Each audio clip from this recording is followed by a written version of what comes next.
Yeah, boy. We're talking about the legend, Marcus Garvey. You know, it's a lot of info, so I'm gonna cut it short. The way you still get a good amount of info, but I won't have to overdo it. On Stingray Cool's podcast. So before we go any further, let me hit the intro.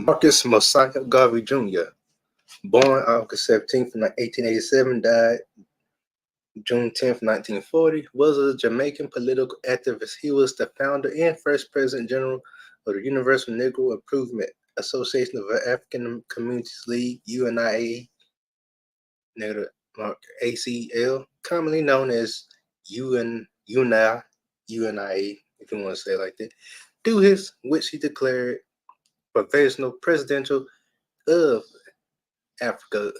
Garvey was ideologically a black nationalist and Pan-Africanist before it was turned. His ideals came to be known by Garveyism. Garveyism.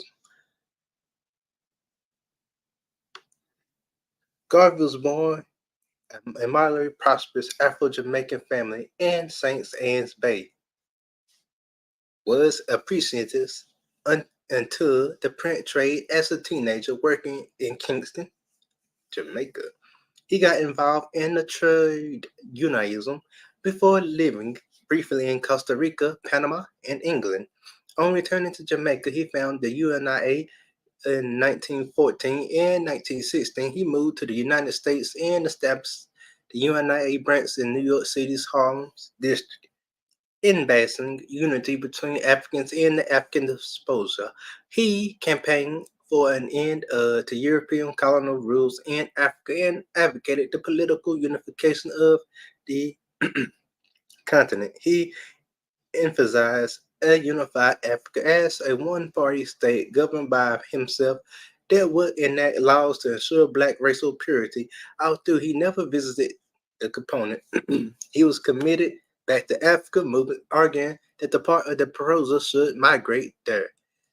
Garvey's ideals became increasingly popular and UNIA grew in membership. His black separatist views and his relationship with white racists like the Ku Klux Klan, KKK, and the interest in advancing their shared goals of racial separatism caused the division between Garvey and other prominent African American civil rights activists such as W.E.B. Du Bois, who promoted racial integration.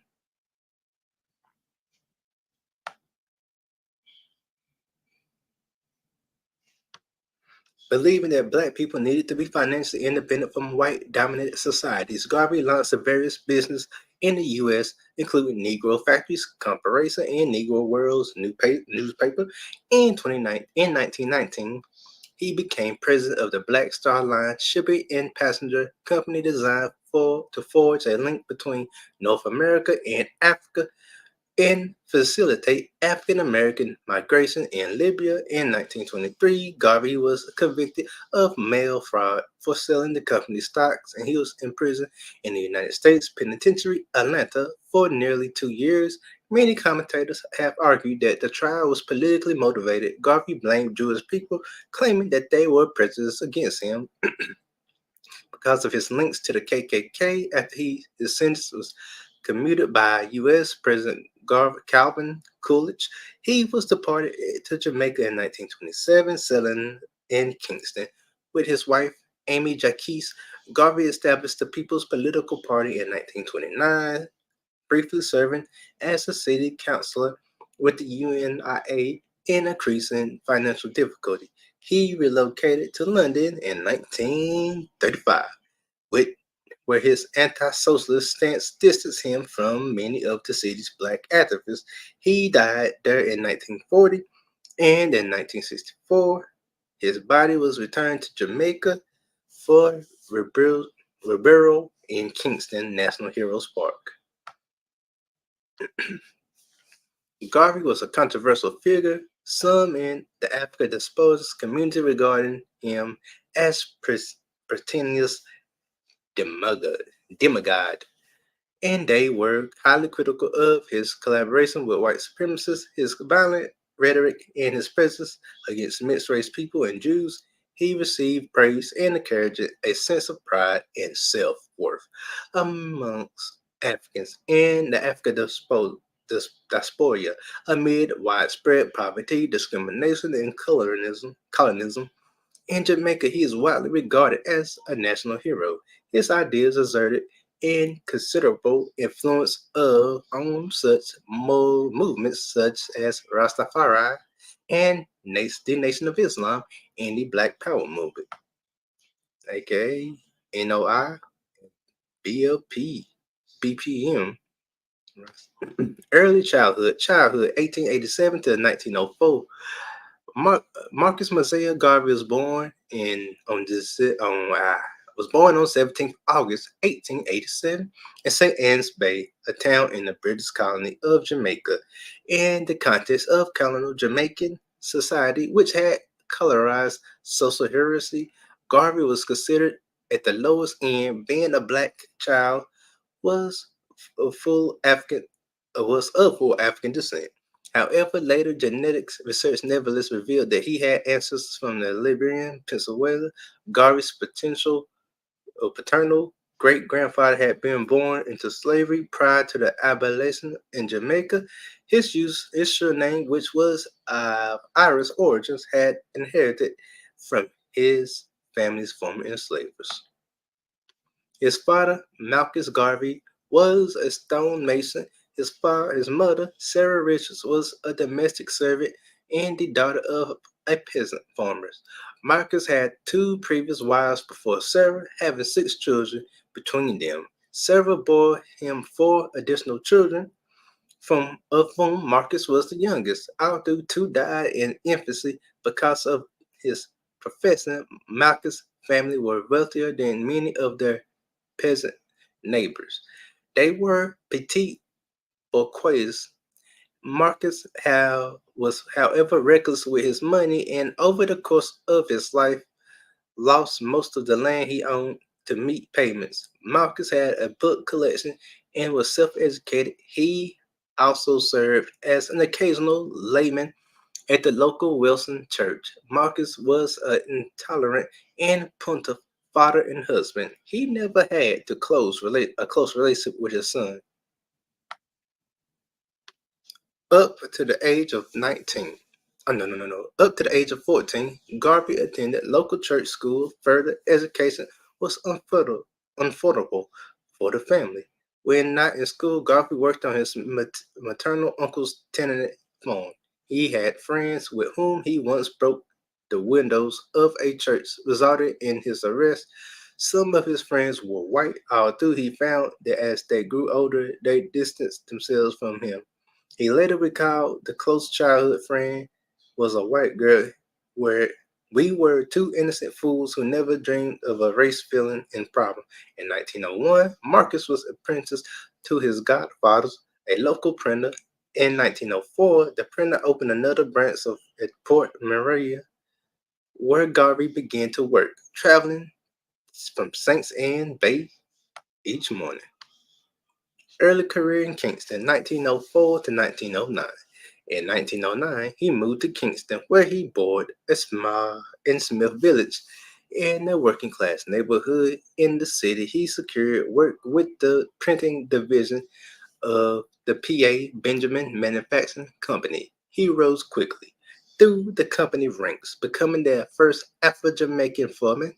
His sister and mother By this point, estranged from his father, moved to join him in the city. In January 1907, Kingston was hit by an earthquake that reduced much of the city to rubble. He, his mother, his sister were left to sleep in the open for several months. In March 1909, his mother died. Rest in peace to his mother. While in Kingston, Garvey converted to capitalism.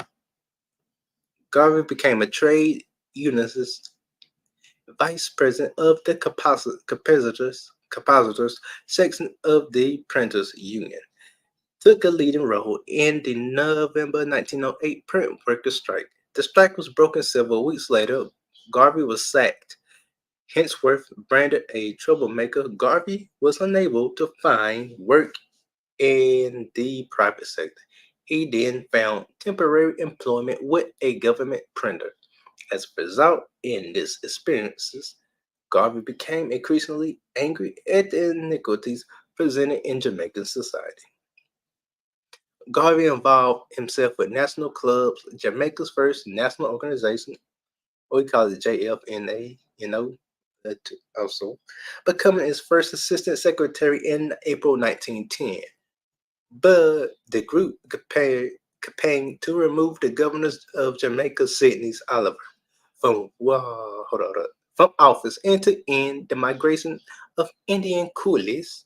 See, yeah, coolies, how they say it, or indentured workers to Jamaica, as they were seen as a source of economic competition by the established population.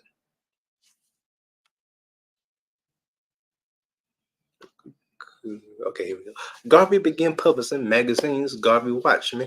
Its name is a reference to George William Gordon's The Watchman, although it's only lasted 3 issues. He claimed it to had a calculation of 3,000. Although this was likely an exaggeration, Garvey also enrolled in ele- elocution lessons. Yeah. And with the radical journalist Joseph Robert Love coming to regard him as a mentor. With Garvey's enhanced skill at speaking in a standard English manner, he entered several public competitions.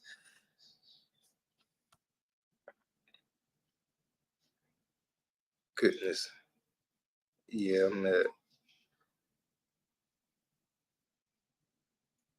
I'm gonna cut some of these. I'm gonna read half of them because there's a lot of info, so we're gonna cut some of these short.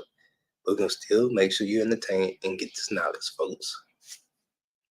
Travels abroad in 1910 to 1914. Economic hardship in Jamaica led to growing immigration from the island. In mid 1910, Garvey traveled to Costa Rica, where an uncle had secured him employment as a timekeeper on a large banana plantation in the Lemon province, owned by the United Fruit Company, UFC, if you want to call it, aka UFC. Shortly after his arrival, area experienced strikes and unrest in opposition of the UFC's attempts to cut its workers' wages. Treated. Through the timekeeper, and they were treated. In the spring of 1911, he launched Billagala newspaper, Nation La Nation, which criticized the actions of the USC and upset many of the dominant strata of Costa Rican society in Le Monde. His coverage is of a local fire in which he questioned the motives of the fire brigade, resulted in him being brought in for police questioning. After his printing press broke, he was unable to replace the faulty part and terminated the newspaper. Garvey then traveled through Central America, undertaking casual work as he made his way through Honduras, Ecuador, Colombia, and Venezuela. While in the port of Colon in Panama, he set up a new newspaper, La Prensa de Press, in 1911. He became seriously ill with a bacterial infection and decided to return to Kingston. He then decided to travel to London, the administration center of the British Empire, and the hope of advancing his informal education. In the spring of 1912, he sailed to England, renting a room along Borough High Street in South London. He visited the House of Commons and was impressed by the politician David Lloyd George. He also visited Speaker's Corner in Hyde Park and began making speeches there. There were only a few thousand black people in London at the time, and they were often viewed as exotic. Let that sink in. Most worked as laborers. Garvey initially gained piecemeal work laboring the city's docks in August 1912. His sister Indian joined him in London, where she worked as a domestic servant. I think that's also like, all right, here we go. Also, in early 1913, he was employed as a messenger and handyman for the African Times and Orient Review, a magazine based in Fleet Street. That was edited by Dus Muhammad Ali. The magazine advocated Ethiopianism and home rules for British ruled Egypt. In 1914, Muhammad Ali began employing Garvey's services as a writer for the magazine. Garvey also took several evening classes in law at Birkbeck College in Bloomsbury. He planned a tour of Europe, spending time in Glasgow, Paris, Monte Carlo, Berlin, and Madrid. Back in London, he wrote an article on Jamaica for the Tourist magazine and spent time reading in the library of the British Museum. There he discovered Up from Slavery, a book by the African American entrepreneur and activist Booker T. Washington. Well, the rest of five times Booker T got his name from. A little wrestling history I threw it in there. Washington's book heavily influenced Garvey, now almost financially destitute, and deciding to return to Jamaica. He unsuccessfully asked both the colonial office and the anti-slavery and Aborigines Texas Society to pay for his journey. After managing to save the funds for a fare, he boarded the SS Trent in June 1914 for a 3-week journey across the Atlantic. En route home, Garvey talked with an Afro-Caribbean missionary who had spent time in Boston, and taken a Basato wife, discovering more about colonial Africa. From this man, Garvey began to envision a movement that would politically unify black people of African descent across the world. The organization of UNI. Garvey arrived back in Jamaica in July 1914. There he saw his article for Tourist Republics in the Glenner. He began earning money selling greetings and condolence cards, which he had imported from Britain before later switching to selling tombstones. Also, hold up. Yeah, there we go. Also, in July 1914, Garvey launched the Universal Negro Improvement Association in adopting the motto, one aim, one God, one destiny. It declared its commitment to establish a brotherhood among the black race, to promote spirit of race pride, to reclaim the fallen, and to assist in civilization the backwards tribes of Africa. Initially, it had only few members. Many Jamaicans were critical of the group's prominent use of the term Negro, a term which was often employed as an insult. Garvey, however, embraced the term in reference to the black people of African descent.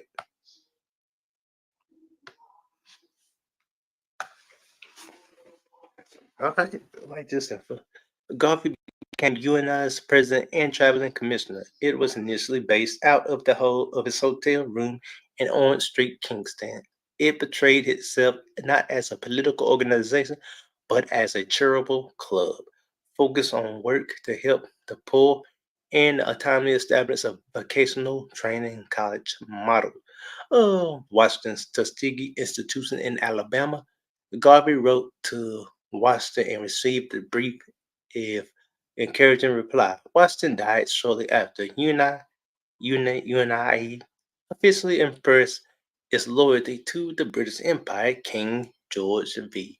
In the British effort of the ongoing First World War, in April 1915, Brigadier General L.S. Blackenden lectured to the group of the war effort. Garvey endorsed Blackenden's calls for more Jamaicans to sign up to fight for the Empire on the Western Front.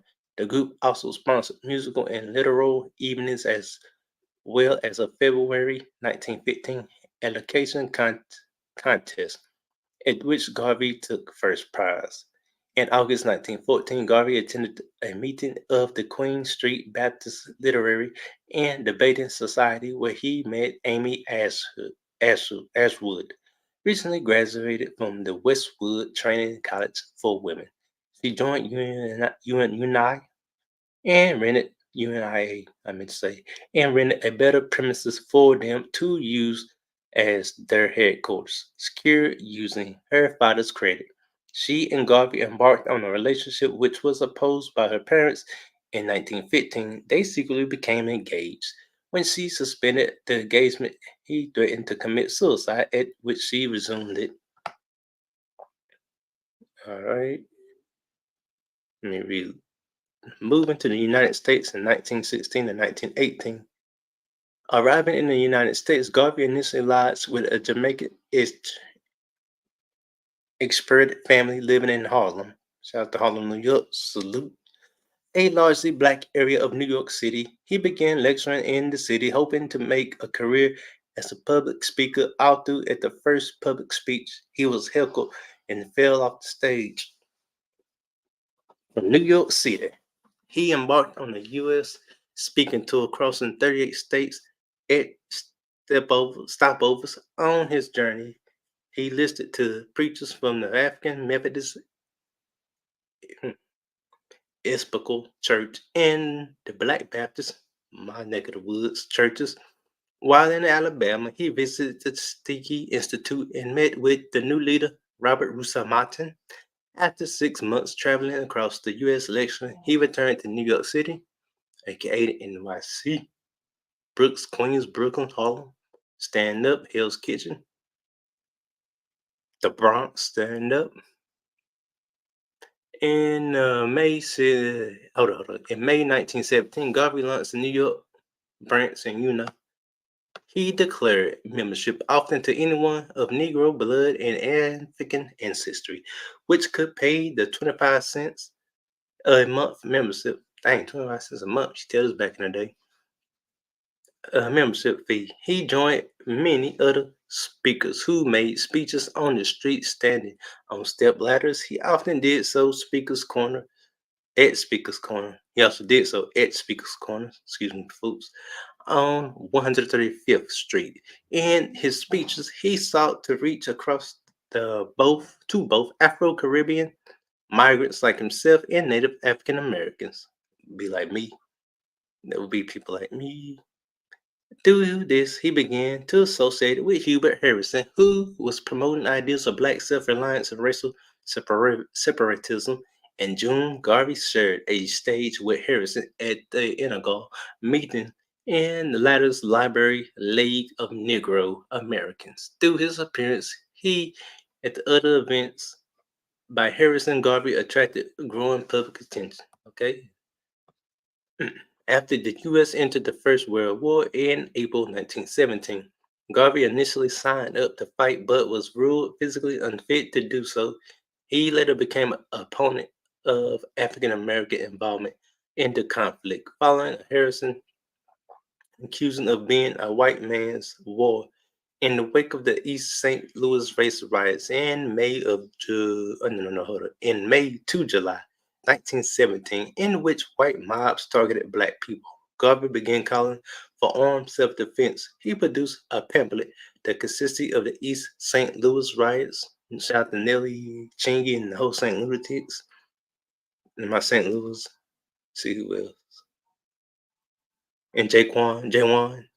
Yeah, Jaquan. Shout out to St. Louis rappers.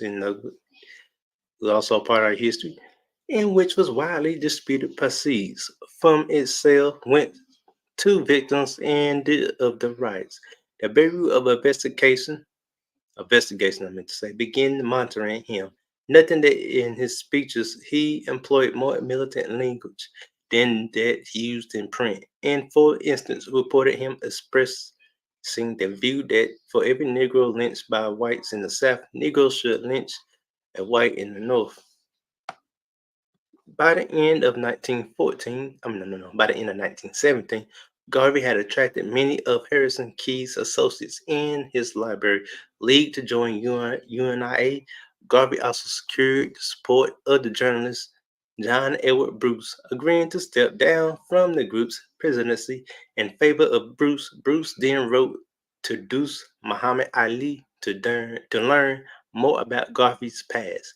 Muhammad Ali Mahem Ali responded with a negative assignment of Garvey's suggestions that he simply use UNIA as a money-making scheme. Bruce read this letter to a UNIA meeting and put pressure on Garvey's position.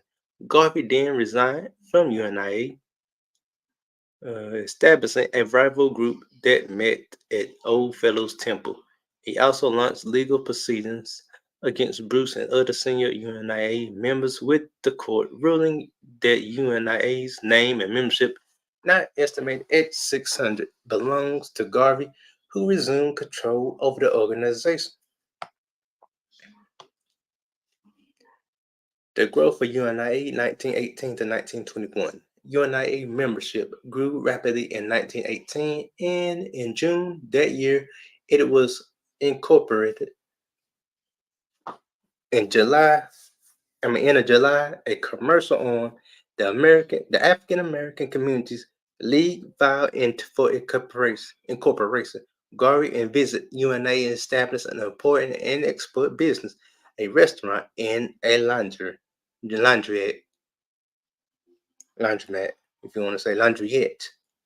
He also proposed raising the funds to secure a permanent building as a base for the group. In April, Garvey launched a weekly newspaper, The Negro World, which Cronin later noted remained the personal propaganda organ of its founders. Financially, The Negro World was backed by philanthropists such as Madam C.J. Walker, God bless the legend. But 6 months after that, its launch was pursuing a special peril for donations to keep it afloat. Various journalists took Garvey to court for his failure to pay them and their contributions, a fact much publicized by rival publications. At the time, there were over 400 black newspapers. The magazines in the U.S., unlike many of these, Garvey refused to feature adverts for skin lightening and hair straightening. And ironically, we still battling issues like skin lightening and hair straightening. Ain't nothing new under the sun. Products urging black people to take the kinks out of your mind instead of out of your hair. I like that slogan. By the end of the first year, the circulation of Negro World was nearing 10,000. Copies circulated not only in the US but also in the Caribbean, Central, and South America. Several British West Indies islands banned the publication. Garvey appointed his old friend Domingo, who had also arrived in New York City as the newspaper's editor. However, Domingo's socialist views alarmed Garvey, who feared that they would imperil UNIA. Garvey had Domingo brought before UNIA's ninth person executive committee, where the latter was accused of writing editorials professing ideals at odds with UNIA's message. Domingo resigned several months later. He and Garvey henceforth became enemies. In September 1918, Amy Ashwood sailed from Panama to be with Garvey, arriving in New York City in October. In November, she became General Secretary of the UNIA. At UNIA gatherings, she was responsible for reciting Black author poetry, as was the actress Henrietta Benton Davis, who had also joined the movement.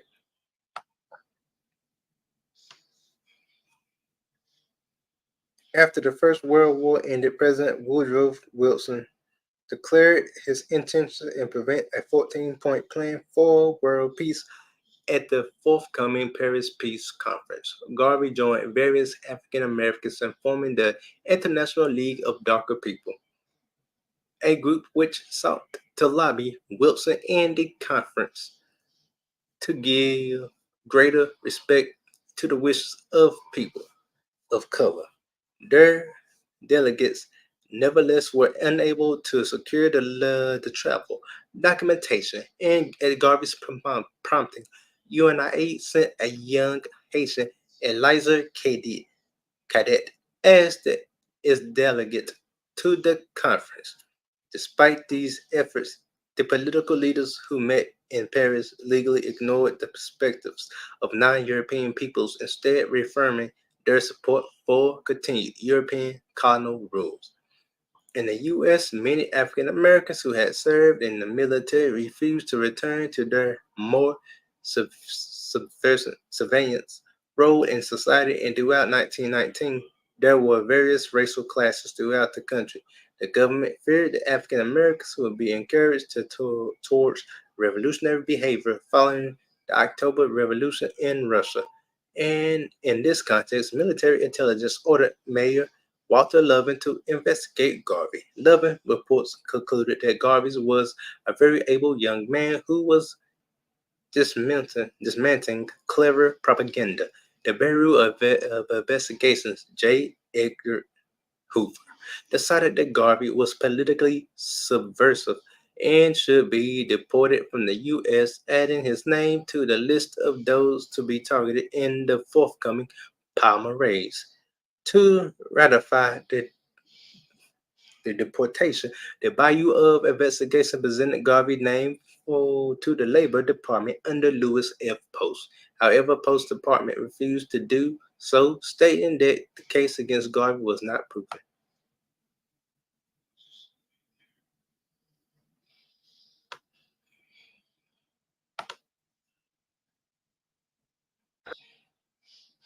Fellow citizens of Africa, I greet you in the name of the Universal Negro Improvement Association and African Communities League of the World. You may ask, what organization is that?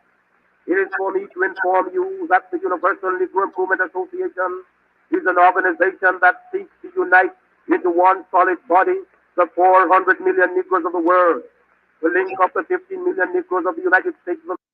So I give you a clue what he sound like.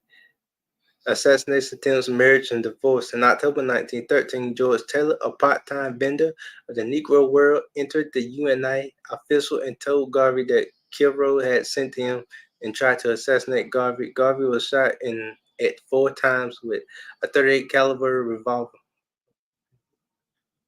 All right, and received 2 bullets in his right leg and scalp, but survived. Taylor was soon apprehended but committed suicide by leaping from the third tier of the Harlem jail. It was never revealed why he tried to kill Garvey. Garvey soon recovered from his wounds. 5 days later, he gave a public speech in Philadelphia. Shout out to Philadelphia, home of Philadelphia Eagles, and people like Cassidy, Killer the Kid in there, and Eve in Philadelphia Freeway. I think Pink Siegel too. After the assassination attempt, Garvey hired a bodyguard, Marcellus Strong.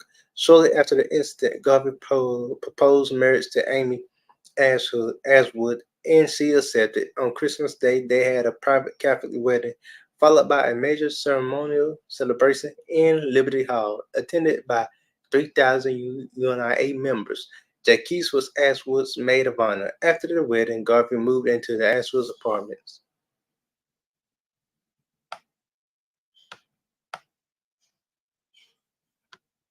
Newlyweds embarked at a 2-week honeymoon in Canada, accompanied by a small UNI retinue, including Jacques. There, Garvey spoke at 2 mass meetings in Montreal and 3 in Toronto. Returning to Harlem, the couple's marriage was soon strained. Ashwood complained of Garvey's growing closeness with Jacques. Garvey was upset by his inability to control his wife, particularly her drinking and her socializing with other men.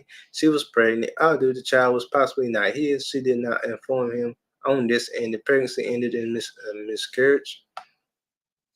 3 months, the marriage Garvey sought annulment on the basis of Ashwood's alleged adultery and claimed that she had used fraud and concealment to induce the marriage. She launched a counterclaim for distortion, requesting $75 a week alimony. The courts rejected this sum. Instead of ordinary Garvey's to pay $12 a week, it refused to grant him the divorce. The court proceedings continued for 2 years. Now separated, Garvey moved into his 129th Street apartment with Jacques and Henrietta Benton Davis. An argument that at the time could have caused some social controversies. He was later joined there by his sister Indiana and her husband Alfred Per Ashwood. Meanwhile, went on to become a lyricist and musical director for musical amidst and Harlem Renaissance such as St. King. The Black Star from 56 West 135th UNIA also began selling shares of new business, the Black Star Line, seeking to challenge the white domination of the maritime industry. The Black Star Line based its name on the White Star Line. Garvey's envisioned a shipping and passenger line traveling between Africa and the Americas, which would be black owned, black staffed, and utilized by black patrons. Patrons, yeah. He thought that the project could be launched by raising $2 million from African American donors, publicly declaring that any black person who did not buy stock in the company will be worse than a traitor to the cause of struggling Ethiopia. Criminal charges. All right, criminal charges 1922 to 1923. In January 1922, Garvey was arrested and charged with the mail fraud for having advertised the sale of stocks in the ship Year Orion, which the Black Star Line did not yet own. He was bailed for $2,500 bond. However, Hoover and Du Bois were committed to securing a conviction. That had also received complaints from a small number of Black Star Line stock owners who wanted them to pursue the matter further. Garvey spoke up against the charges he faced, but focused on blaming not the state but rival African American groups for them, as well as accusing disgruntled former members of UNIA. In the Liberty Hall speech, he implied that the NAACP were behind the conspiracy to imprison him. The mainstream press picked up on the charges, largely presenting Garvey as a con artist who had swindled African American people. After his arrest, Garvey announced that the activities of the BSL were being suspended. He also made plans for a tour of the western and southern states. This included a parade of Los Angeles, partly to woo back members of UNIA's California branch, which had recently splintered off to become independent. In June 1922, Garvey met with Edward Young Clark, the Imperial Wizard Pro Templar of the Ku Klux Klan, aka the KKK, at the Klan's offices in Atlanta. Garvey made a number of incendiary speeches in months leading up to that meeting. In some, he thanked the whites for Jim Crow. Garvey once stated, I regard the Klan, the Anglo-Saxon clubs, the white American societies for, as far as the Negro is concerned, as better friends of the race than all other groups of hypocritical whites put together. I like honesty and fair play. You may call me a Klansman if you will. You potentially every white man is a Klansman as far as the Negro is in competition with white society, socially, economically, and politically is concerned, and there is no using there is no use to lying. Let's see what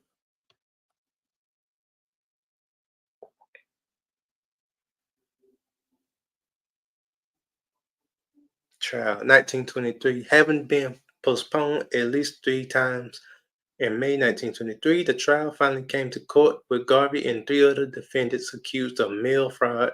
The judge overseeing the proceedings was Julian Mack. Although Garvey disliked his selection of the groups, he thought Mack and NAACP sympathizer. At the start of the trial, Garvey's attorney, Cornelius McDougal, urged him to plead guilty to secure a minimal sentence, but Garvey refused, dismissing McDougal's and deciding to represent himself in court. The trial proceeded for more than a month. Throughout, Garvey struggled due to his lack of legal training. In his 3 hour closing address, he presented himself as a selfless leader who was beset by incompetent and thieving staff who caused all the problems for the UNIA and the Black Star Line. On 18th June, the jurors retired to deliberate on the verdict. Returning after 10 hours, they found Garvey found guilty, but his 3 co-defendants not guilty. Garvey was furious with the verdict, shouting abuse of the courtroom and calling both the judge and district attorney dang dirty, you know the rest. Jews. Imprisoned in the Tombs jail while waiting sentencing, he continued to blame a Jewish cabal for the verdict. In contrast, prior to he had next impressed anti-Semitic segment was supportive of Zionism, which came sentencing Max sentenced Garvey to 5 years imprisonment or a $1,000 fine. Out on bail, 1923 to 1925. In September, Judge Martin Mathen awarded Garvey bail for $15,000, which was duly raised by UNIA while he appealed his conviction. Again, a free man, he toured the U.S. giving a lecture at the Tuskegee Institute. In speeches given during this tour, he further emphasized the needs for racial segregation through migration to Africa, calling the United States a white man's country. He continued to defend his meeting with the KKK, describing them as having more honesty of purpose towards the Negro than the NAACP, after he previously avoided involvement with party politics. For the first time, he encouraged UNIA to propose candidates in elections, often settled against the NAACP-backed candidates in areas with high black populations.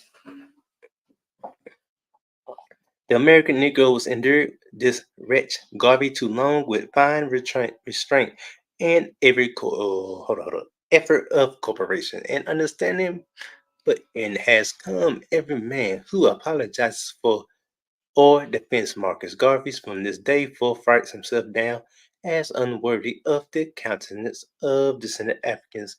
As for Garvey himself, this open ally of the Ku Klux Klan shall be locked up or sent home. W.A. Du Bois in the crisis, May 1924. In February 1924, UNI put forward the plans to bring 3,000 African American migrants to Libya, and the latter's President Charles D. B. King assured them that he would grant them area for 3 colonies. In June, a team of UNIA technicians were sent to start working preparing for these colonies. When they arrived in Libya, they were arrested and immediately deported. At the same time, Libya's government issued a press release declaring that it would refuse permission for any Americans to settle in their country. Garvey's blamed Du Bois for the apparent change in the liberation government's attitude, for the latter had spent time in the country and had links with its ruling elite. Du Bois denied the accusations. Later examinations suggested that, despite King's assurances to the UNIA team, the liberation government had never seriously intended to allow African Americans colonizations, aware that they would harm relations with the British and French colonies on their borders, who feared the political tensions could bring with it.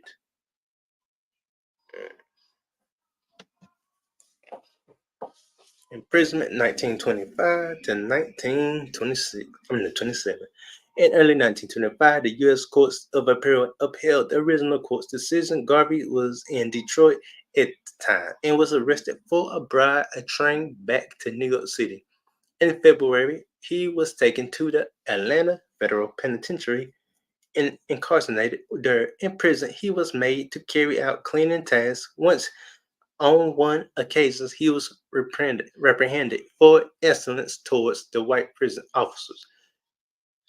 There, he became increasingly ill with chronic bronchitis and lung affections. Probably because they had technology we gotten out of medicines and the dirty prisons. So I'm assuming that's how he got the bronchitis and stuff. 2 years into his imprisonment, he would be hospitalized for influenza. Garvey received regular letters from UNIA members and from his wife. She also visited him every 3 weeks. With his support, she assembled another book of his collected speeches, philosophy and opinions. That's why it's good to have a good wife, good godly wife by your side. So when you injure the rest of the sick or something, she can carry the message on. Opinions these had often been edited to remove inflammatory comments about wielding violence against white people. He also wrote the Meditations of Marcus Garvey.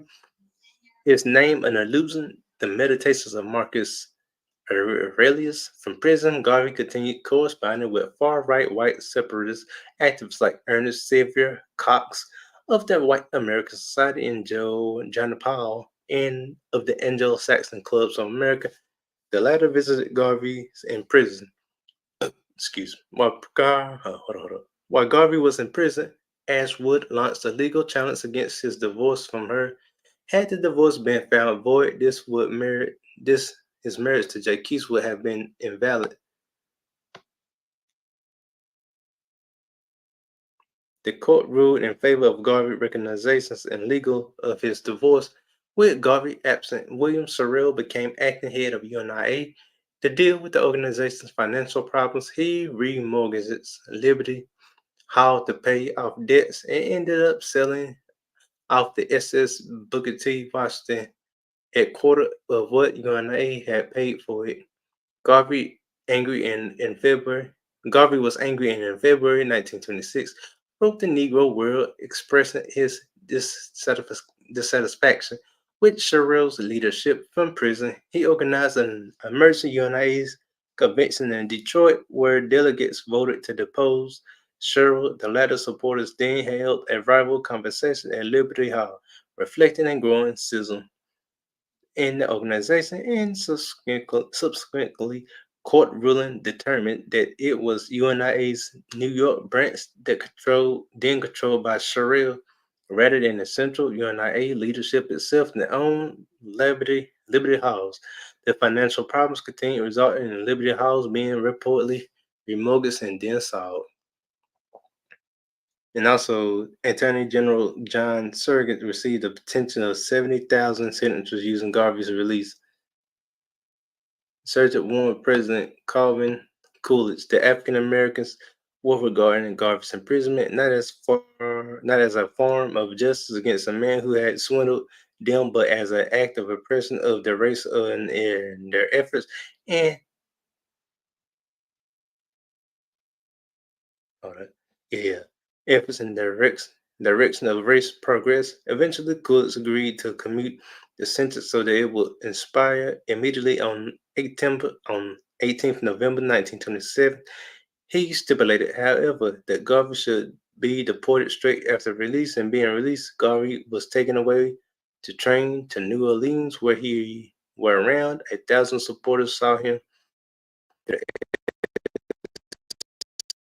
This America on 3rd December. The ship then stopped at Cristobal and Panama, where supporters again greeted him, but where the authorities refused his request to disembark. He then transferred to the SS Santa Maria, which took him to Kingston, Jamaica. Later years returned to Jamaica in 1927 to 1935. In Kingston, Garvey, greeted by supporters, UNIA members had raised 10,000 to help him settle in Jamaica, with which bought a large house in the elite neighborhood, which he called the Somali Court. His wife shipped over his belongings, which included 18,000 books and 100 of antiques. Before joining him in Jamaica, he continued giving speeches, including at a building in Kingston he had also named Liberty Hall. He urged Afro Jamaicans to raise their standards of living and rally against Chinese and Syrian migrants who had moved to the island. Meanwhile, the U.S. UNIA had been taken over by E.B. Knox. The letter was summoned to Jamaica was greeting, which was for a meeting with Garvey after Laura Coffey, the leader of the group, had broken from UNIA and was killed, bringing the organization into further dispute. Garvey attempted to travel across Central America but found his hopes blocked by the region's various administrations who regarded him as disruptive. Instead, he traveled to England in April, where he rented a house in London, West Kingston area for 4 months. On 6 June 1928, he spoke at the Royal Albert Hall. Later that year, he and his wife visited Paris, where he had his office at the black newspaper Le Depache Africain headquarters and spoke at the Club du Faubourg. Before traveling to Switzerland, they traveled to Canada, where Garvey was detained for one night before being buried from making speeches. Life in London. London, Garvey sought to rebuild UNIA. Although found there was much competition in the city from the other black activist groups, he established new UNIA headquarters by Keep Avenue, West Kingston, and launched a new monthly journal, Black Man. Garvey returned to speaking to speakers' corners in Hyde Park when he spoke in public. He was increasingly harassed by socialists for his conservative stances. He also had hopes of becoming a member of parliament, although this amounted to nothing. See, ideology. Ideology Garvey was a black nationalist, generally referring to dark-skinned people of African descent as Negroes. He and the UNIA insisted that terms should be capitalized, thus affording the dignity and respect to those whom it described.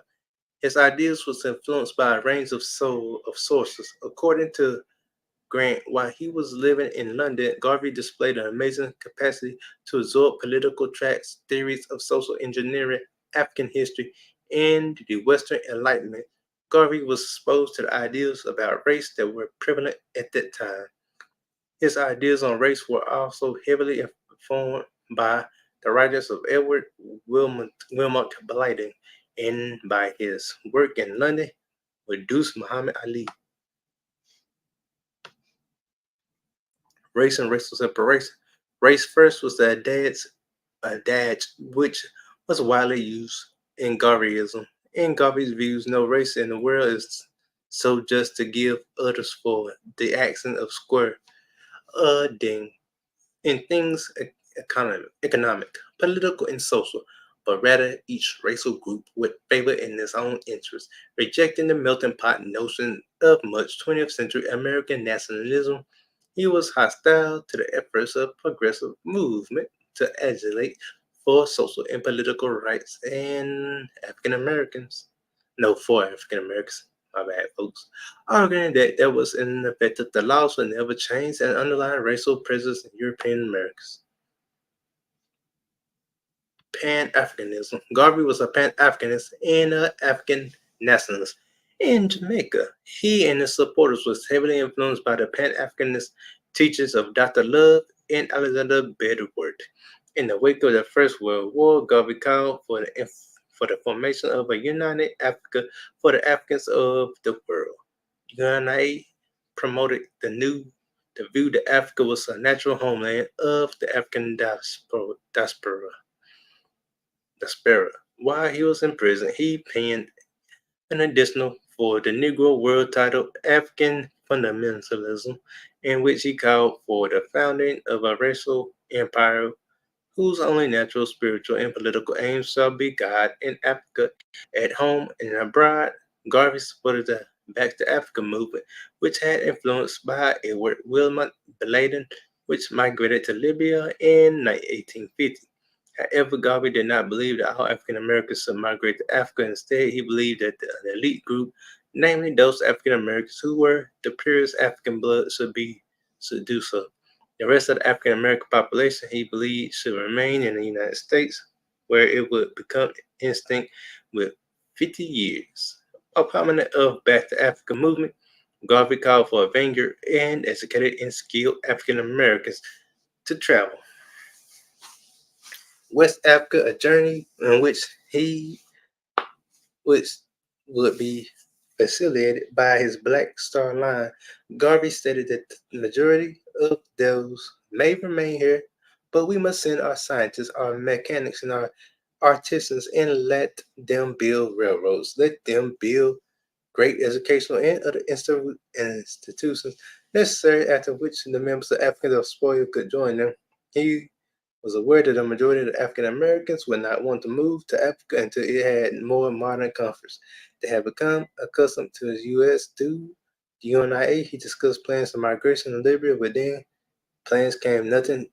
His hope to move to Africa, America's West Africa, ultimately failed.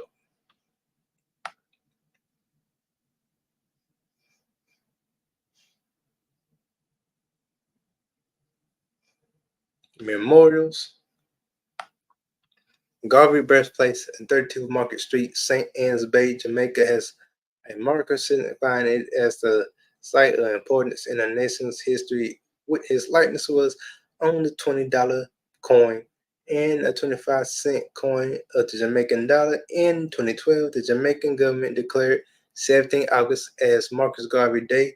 The Governor General's proclamation stated, "From here to everywhere, this time all of us in the U.S., Jamaica will be called to mind and remember this outstanding national hero and what he would have done for us as people. Our children will call this to mind also this man," and went on to say, to proclaim that the man known that the 17th day of August in each year shall be designed as Marcus Garvey Day and shall be observed. The Brownsville neighborhood in Brooklyn, New York City, is home to Marcus Garvey Village, whose construction was completed in 1976.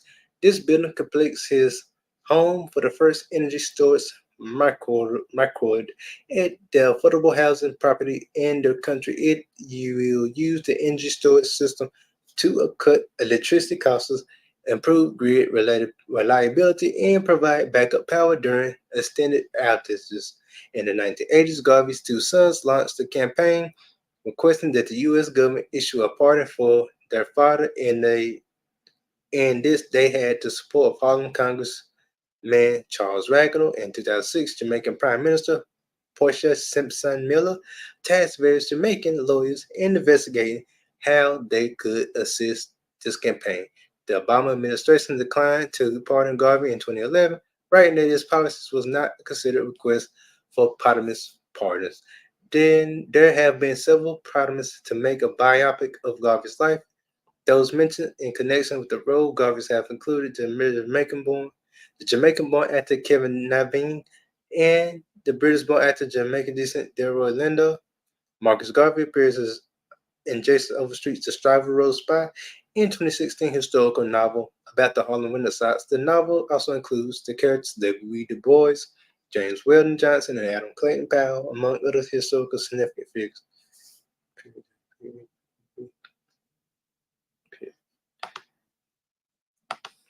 So that, folks, is the story of Marcus Garvey. Make sure you like, share, subscribe, hit that notification bell. You get the cash for $3000 Stinger Cool if you want to. But most importantly, make sure you like, share, and subscribe, view this, and share it with everybody. We out, remember John 3:16, God so loved the world that he gave his only begotten son, that whoever believe in him to not perish but have everlasting life. And we out. Keep God first. Remember, God is the way. And God go by.